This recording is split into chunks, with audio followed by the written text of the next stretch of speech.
শিলিগুড়ির SF road সংলগ্ন সিদ্ধেশ্বরী কালীবাড়ি প্রাঙ্গণে শুক্রবার ভোরে এক দুঃসাহসিক চুরির ঘটনা সামনে এসেছে। মন্দিরের অন্তর্গত শিব মন্দিরে রাখা দানবাস্ক চুরি করে পালায় এক যুবক। ঘটনাটি ঘিরে এলাকায় ব্যাপক চাঞ্চল্য ছড়িয়েছে। মন্দির সূত্রে জানা গিয়েছে, ভোর প্রায় 4:30 নাগাদ এক ব্যক্তি পিঠে ব্যাগ নিয়ে মন্দিরে প্রবেশ করে। সিসিটিভি ফুটেজ দেখা যায়, সে ধীরে সুস্থে দানবাক্সটি তুলে নিয়ে নীল রঙের ব্যাগে ভরে ফেলে। এরপরে পালানোর আগে মন্দিরের ভেতরে নমস্কার করে দ্রুত সেখান থেকে বেরিয়ে যায়। গোটা ঘটনাটি অত্যন্ত ঠান্ডা মাথায় পরিকল্পনা করে ঘটনা হয়েছে বলে প্রাথমিকভাবে মনে করা হচ্ছে। ঘটনার পরই মন্দির কর্তৃপক্ষের পক্ষ থেকে শিলিগুড়ি থানায় একটি লিখিত অভিযোগ দায়ের করা হয়েছে। ঘটনার তীব্র নিন্দা জানিয়ে মন্দির কমিটির যুগ্ম আহ্বায়ক জয়ন্ত সাহা বলেন, এ ধরনের অপরাধ কোনোভাবেই মেনে নেওয়া যায় না। দ্রুত দোষীকে চিহ্নিত করে কঠোর শাস্তির ব্যবস্থা করতে হবে। যা সিসিটিভি ভিডিও ফুটেজে পাওয়া যাচ্ছে, এটা অত্যন্ত চিন্তার বিষয় এবং শহরের জন্য বিপজ্জনক।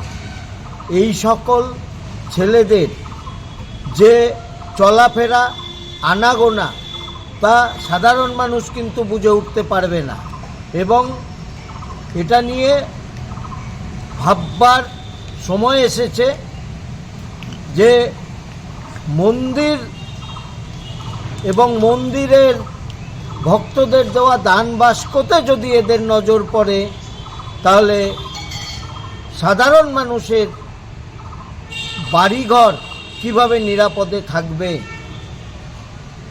আমরা সিসিটিভির ফুটেজ সংগ্রহ করে পুলিশ প্রশাসনের কাছে দিয়েছি, আপনাদেরও দিয়েছি। প্রত্যেকের সহযোগিতায় ছেলেটাকে যাতে ইমিডিয়েট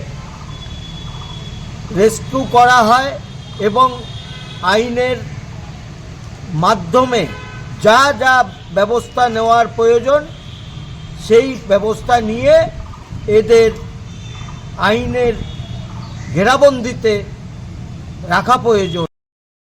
তিনি আরও জানান, সিসিটিভি ফুটেজের ভিত্তিতে অভিযুক্তকে শনাক্ত করার চেষ্টা চলছে। পাশাপাশি যদি কেউ ওই ব্যক্তিকে চিনতে পারেন বা ঘটনার বিষয়ে কোনো তথ্য জানেন, তাহলে দ্রুত মন্দির কর্তৃপক্ষ বা পুলিশের সঙ্গে যোগাযোগ করার আবেদন জানানো হয়েছে।